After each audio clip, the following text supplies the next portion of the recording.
Welcome friends, 2024-এর অষ্টাদশ লোকসভা ভোটের ফল ঘোষণা হয়েছে 4 জুন 2024।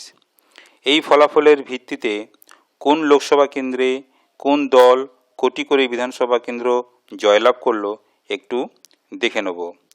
আজকে আমরা যে লোকসভা কেন্দ্র নিয়ে আলোচনা করব সেটি হলো রায়গঞ্জ লোকসভা কেন্দ্র।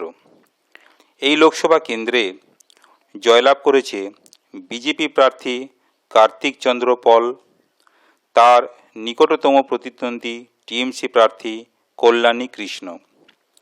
তাদের প্রাপ্ত ভোট যথাক্রমে 5,60,897 এবং 4,92,700।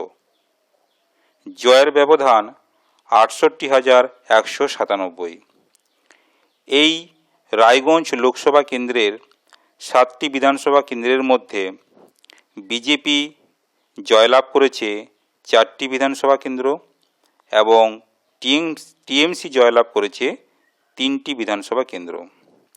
ভিডিওটি ভালো লাগলে আপনারা শেয়ার করবেন। আপনারা ভালো থাকবেন, সুস্থ থাকবেন। ধন্যবাদ।